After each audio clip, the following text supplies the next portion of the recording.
बिस्मिल्लाहिर्रहमानिर्रहीम। Welcome back. Lecture 15 है लीन production development. लीन system क्या होता है, एजाइल मैनेजमेंट में इसका क्या रोल है। आज हम जो डिस्कस करने जा रहे हैं इसका एजेंडा क्या है। तो अभी इस टॉपिक में लीन मैनेजमेंट में हम डिस्कस करने जा रहे हैं introduction of lean management, 5 components of lean thinking, why lean system, lean cost model, lean method model, how lean and agile related and core principles of lean system.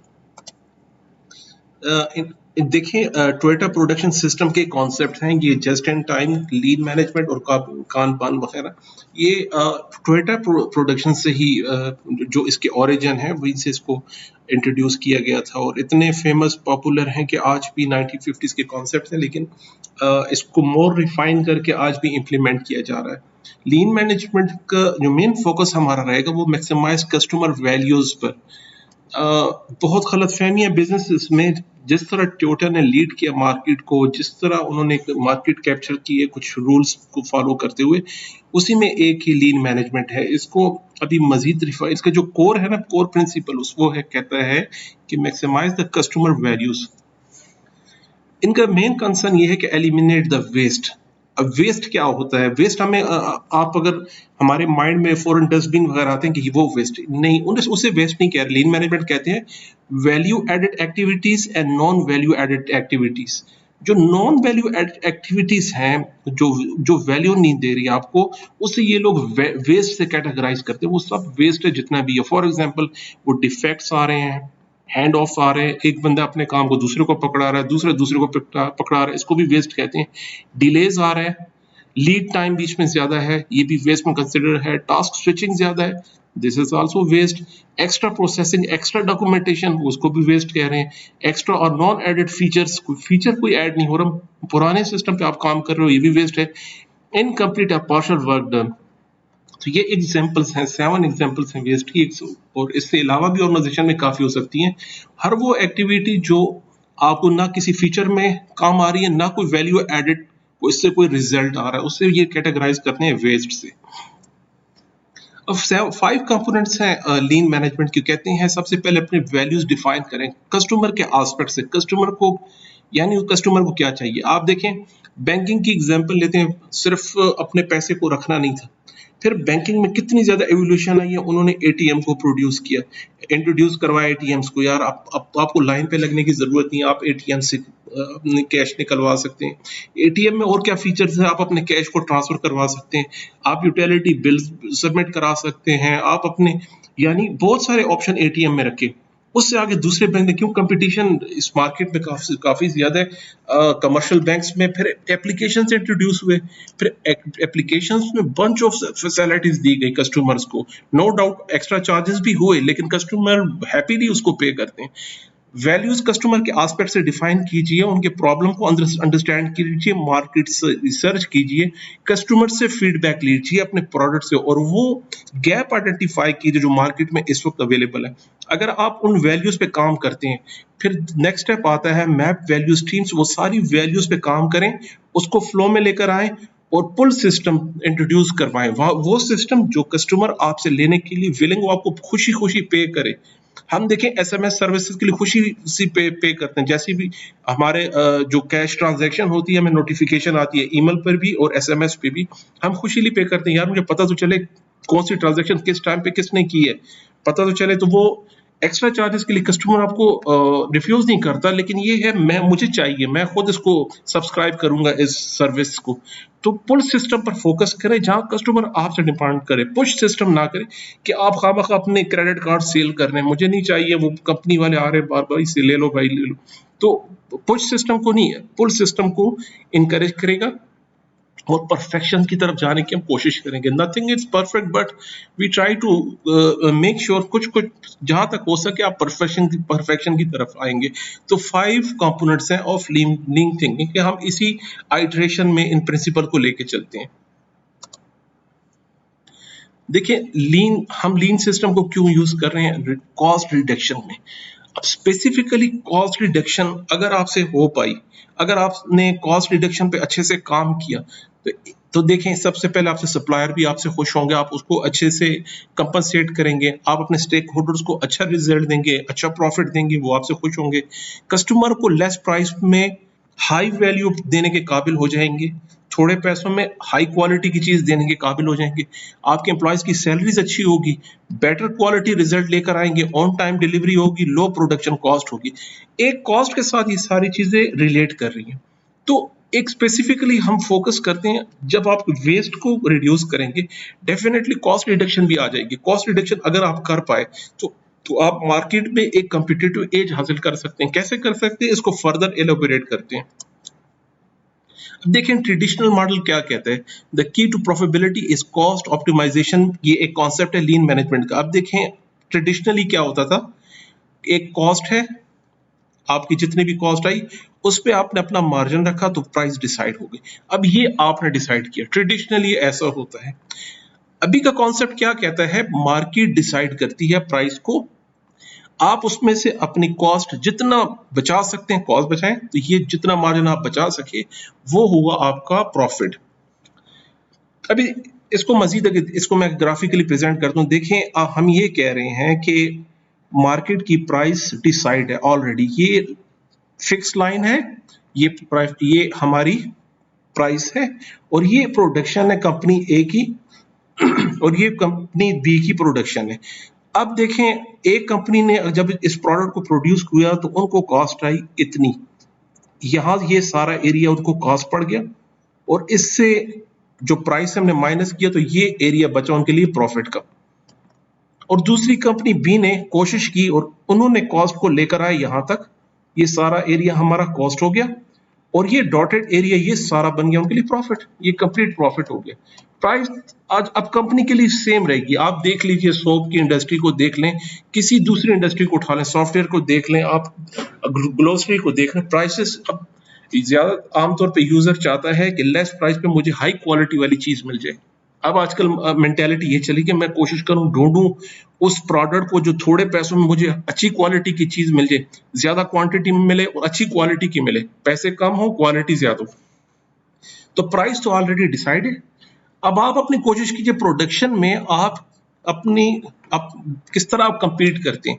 देखिए already mature industry, for example soap की आपने industry शुरू की, soap जिस price पे 100 rupees पे जो company से जो सेल कर रही है, उनको 100 रुपीज में 40 रुपी की कॉस्ट आ रही है। ऑलरेडी जो मेच्योर कंपनीज है वो 40 रुपीज की कॉस्ट करके बाकी डिस्ट्रीब्यूटर को भी दे रहे हैं, दुकानदार को भी दे रहे हैं, कस्टमर को भी अच्छी क्वालिटी के साथ दे रहे हैं, और जितने उनके साथ पार्टी, जैसे हमने पीछे देखा था, अपनी सैलरीज भी अच्छी, ऑन टाइम डिलीवरी, इन सारी चीजों को फैसिलिटेट कर रहे थे।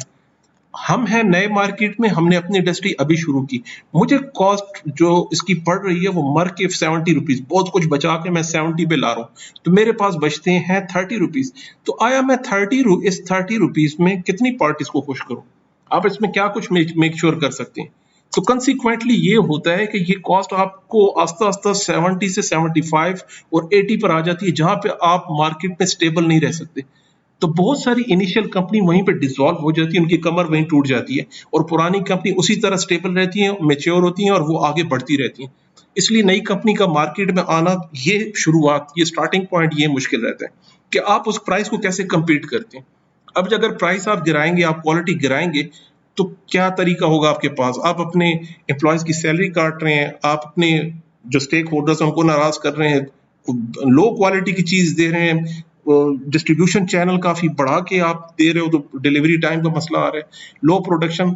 तो कॉस्ट को कम से कम लेकर आना है। अब न्यू जो कॉन्सेप्ट है वो यही बता रहे हैं कि अब मार्केट डिसाइड करती है प्राइस को, उसमें से आप जितनी कॉस्ट आप बचा सकती, now it depends on you. तो हमारा कंप्लीट फोकस देखें, शुरू में हमने एक बात की थी, स्टार्टिंग पॉइंट जो था वो ये कह रहा था maximise customer values. Customer values कैसे करूं? कॉस्ट के ऊपर कॉस्ट रिडक्शन कैसे की जाए? तो कॉस्ट रिडक्शन की जाती है। अब देखें, अब इसी इक्वेशन को लेके चलते हैं। हम ये कह रहे हैं कि प्राइस में से आपकी कॉस्ट कट के ये बन जाएगी आपको प्रॉफिट हो जाएगा। तो वैल्यू कैसे आती है? वैल्यू आती है परफॉर्मेंस डिवाइडेड बाय कॉस्ट। जो भी आप वैल्यू देना चाह रहे हैं वो हो गई आपकी वैल्यू। क्या होती है? Value is something for which customer willing to pay happily. कुछ एक्स्ट्रा देने की अब अगर आपने कोशिश की, फॉर एग्जाम्पल आपका रेस्टोरेंट था, उसकी एक डिश थी, उसकी वैल्यू थी 100 रुपीज। अब अगली दफा कस्टमर आया, आप अपने 120 में कर दिया। आपने कहा यार 20 रुपए क्यों बढ़ाएं? कहते जी बिल ज्यादा आ गए। चलो ठीक है 20 रुपीज बढ़ा। अगली दफा कस्टमर आया 150 आ गए। आपने कहा जी ये 150 क्यों? आप कहते हो यार मैंने अच्छे क्वालिटी के एम्प्लॉयज हायर किए हैं और मैंने ना अपना जो कुक है वो भी चेंज कर दिया, बाहर से मंगवाया, उसकी सैलरी बढ़ा दी है। और मेरा अकाउंटेंट था वो इतना एजुकेटेड था, मैंने अच्छा एक अकाउंटेंट मंगाया, उसके लिए 150। आप कहोगे भाई इसका मेरे साथ क्या लेना, मेरे पे क्यों पैसे बढ़ा दिए चीज पे? कस्टमर तो उसके लिए विलिंग तो नहीं है ना पे करने के लिए। तो आपकी जो वैल्यू है कस्टमर सेटिस्फेक्शन है, आप गिरा रहे हैं। कस्टमर सेटिस्फेक्शन, कस्टमर कहाँ पे करेगा? आपको वैल्यू पे करेगा, वैल्यू पे। और वैल्यू कैसे इंक्रीज होगी, इसके कुछ तरीके हैं। How you can increase the value? चार ऑप्शन है हमारे पास वैल्यू बढ़ाने के। Decrease the cost at same performance.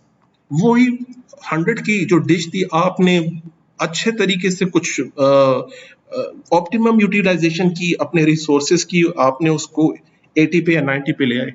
अगली दफा कस्टमर आया, आपने कहा यार वही डिश आपको अब मैं 80 में दूंगा, same performance. Definitely happy, happy customer, वो खुश हो जाएगा, वो भाई यार उतनी कीमत पे आपने तो बड़ा अच्छा काम किया है, you will be happy definitely. Same cost, cost वही रही लेकिन इंक्रीज द परफॉर्मेंस, आपने उसी प्राइस में कुछ अच्छी चीज ऑफर कर दी, वैल्यू बढ़ा दिया आपने, हैप्पी कस्टमर। दूसरा ऑप्शन। तीसरा ये है little cost increase but high performance in result. थोड़ी सी कॉस्ट 120 करके आपने उसमें चिकन वगैरह डाल के, बीफ वगैरह कुछ कुछ एक्स्ट्रा बना दिया, अपनी डिश को और भी मजेदार लजीज किया। कहते हैं यार 120 में तो बाकी बड़े स्टैंडर्ड अच्छा किया उन्होंने, क्वांटिटी बढ़ा दी है, क्वांटिटी भी बढ़ा दी और क्वालिटी भी अच्छा है, टेस्ट भी बेहतर, तो इसमें भी आपकी वैल्यू बढ़ गई। ये थर्ड ऑप्शन। और चौथा ऑप्शन क्या कह रहा है? Decrease the cost. अब कॉस्ट डिक्रीज की और इंक्रीज द परफॉर्मेंस। आप 100 से 80 पर ले आए डिश की प्राइस को, और डिश के अंदर एक्स्ट्रा इंग्रेडिएंट्स भी ऐड करके दे दिए। अब ये ऑप्टिमम लेवल है, आपने कैसे किया तो इट्स अप टू यू। चार ऑप्शन है आपके वैल्यू लेने के, कस्टमर को हैप्पी रखने के। तो हमारा लीन मैनेजमेंट में कॉस्ट मॉडल यही कहता है कि आप वैल्यू को इंक्रीज करने की कोशिश करें। अब देखें यहाँ पे जो ट्रेडिशनल जो गलतियां, पहले क्या तरीका था कि आपको अगर अपनी परफॉर्मेंस बढ़ानी थी तो क्या करते, ह्यूमन रिसोर्स बढ़ा दो भाई, अच्छे हाई क्वालिफाइड बंदों को लेकर आओ, उनके वर्किंग आवर बढ़ा दो, 8 से 10 घंटे, 10 से 12 घंटे बढ़ा दो। एड जो प्रोडक्शन फैक्टर्स हैं, land, labour, machinery, capital, information, इन सबको बढ़ा दो, प्राइस भी बढ़ा दो साथ में। तो कहते हैं परफॉर्मेंस ऐसी नहीं इंक्रीज होती। अब लीन मॉडल क्या कहता है कि फोकस कीजिए अपने वेस्ट पर और उसको एलिमिनेट कीजिए। जितने वेस्ट जो हमने डिस्कस कर लिए, आप यहां से कॉस्ट बचाएं, कॉस्ट की रिडक्शन करें। Focus on optimum utilisation of the resources. जितने रिसोर्सेज आपके पास हैं, देखें ये कॉन्सेप्ट इंट्रोड्यूस कराया था टोयोटा ने, और टोयोटा की आज मार्केट शेयर देखें, कस्टमर सेटिस्फेक्शन देखें, उनकी डिमांड देखें, उनको compete करना, कितनी कंपनीज आई उनके साथ, तो इतना आसान नहीं था। यानी ये वो बेसिक प्रिंसिपल्स थे। कह रहे हैं ऑप्टिमल लेवल पर रिसोर्स यूटिलाइजेशन कीजिए, वर्क आवर मत बढ़ाइए, this is not effective where, human resource मत बढ़ाइए, मजीद एक्स्ट्रा कॉस्ट मत कीजिए, जो अवेलेबल है उसको मैक्सिमम यूटिलाइजेशन पे लाने की कोशिश कीजिए।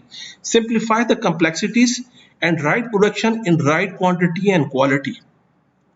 जैसे हम कान बान में पढ़ते आ रहे हैं, जैसे हमने पीछे लेक्चर्स में जस्ट इन टाइम में देखा है कि अपनी कॉस्ट को हम कैसे रिड्यूस कर सकते हैं, कम्प्लेक्सिटी को सिंप्लीफिकेशन की तरफ लेकर आइए। तो इंटरनल जो हमारे पास यहाँ ज्यादा फोकस है, ये हमारे पास जो सेंट्रिक है, इंटरनल प्रोडक्शन सेंट्रिक है। आप उसको ऐड मत कीजिए, जो अवेलेबल है उसको मैक्सिमम करने की कोशिश कीजिए। जितनी रिसोर्सेस अल्लाह ताला ने आपको दिए हुए हैं उस पर शुक्रगुजारी कीजिए, और अपने वक्त को देखिए। हम कॉस्ट को रिलेट करते हैं अपने जो डॉलर साइन है उसके साथ कि यार मेरे पास इस वक्त पैसे कितने हैं, लेकिन इनफैक्ट हकीकत में ये बात पैसों की नहीं होती। इनफैक्ट ये बात होती है आपके टाइम में। उसी टाइम में आप कितना अच्छा और ज्यादा प्रोड्यूस कर सकते हो, उसी टाइम को मैक्सिमम यूटिलाइजेशन, अच्छे तरीके से आप उसी रिसोर्सेज को यूज करते हुए आपने कैसे आपने प्रोड्यूस किया। यही है लीन मैनेजमेंट के कोर कॉन्सेप्ट्स। अभी आप कहोगे एजाइल मैनेजमेंट जितना हमने डिस्कस किया उसका लीन के साथ क्या था। देखिए लीन मैनेजमेंट आप ओवरऑल सरफेस, ये सरफेस है आपका, बैकग्राउंड के ऊपर लीन काम करेगा। उसके अंदर हम कानबान को लाते हैं। लीन की जितनी टेक्निक्स हैं वो इनसाइड पर इस सर्कल के अंदर रहती है। लीन के कॉन्सेप्ट्स को हम ओवरऑल पूरी इंडस्ट्री में इंप्लीमेंट करते हैं, उसको फैसिलिटेट करता है कानबान, जिसके अंदर जस्ट एंड टाइम भी हो सकता है, जिसके अंदर और टेक्निक्स भी आ सकती हैं। फिर एजाइल का अपना सॉफ्टवेयर डेवलपमेंट स्ट्रक्चर है। तो जितना पॉसिबल होगा, अगर आपका सराउंडिंग, आपका इन्वायरमेंट, आपका ये वैक्यूम जितना इफेक्टिव होगा, अल्टीमेट इफेक्ट आपके इंटरनल प्रोडक्शन पर भी आएंगे, उसके रिजल्ट्स पर भी आएंगे। आपके फंडामेंटल रूल्स एंड प्रिंसिपल्स अगर डायरेक्टेड थे तो डेफिनेटली रिजल्ट्स भी आपको ऑप्टिमम मिलेंगे और बहुत ही इफेक्टिव और एफिशिएंट रिजल्ट मिलेंगे। कोर प्रिंसिपल्स इसके लीन मैनेजमेंट के हैं। एलिमिनेट द वेस्ट, जो हम बता चुके हैं किस टाइप के वेस्ट होते हैं। Empower your team, fast delivery, optimum the whole and build the quality in. ये प्रिंसिपल्स थे लीन मैनेजमेंट के। एलिमिनेट करें वेस्ट, पूरी कोशिश करें अपनी टीम को बिल्डअप करें, स्ट्रॉन्ग करें, उनको फास्ट डिलीवरी एफिशिएंट तरीके से, बर्डन नहीं डालना। फास्ट डिलीवरी के मैकेनिज्म जैसे कानबान हमें फैसिलिटेट करते हैं वहां पर। Optimum the whole, complete picture देखिए, एक कंपोनेंट से लीजिए, कंटिन्यूस इंप्रूवमेंट में आपकी होल जो पिक्चर प्रोडक्ट है वो अल्टीमेटली इंक्रीज हो जाती है। क्वालिटी बिल्ट इन, एक पार्ट्स के अंदर, सिस्टम के हर पार्ट के अंदर क्वालिटी को लेकर आइए, अल्टीमेट इफेक्ट आपके प्रोडक्ट पर आएगा। Thank you so much. इससे रेलेवेंट जो भी आपकी क्यूरीज होती है मुझे ईमेल कीजिएगा, लाइक कीजिए, कमेंट्स कीजिए और कांटेक्ट में रहिएगा। Thank you so much.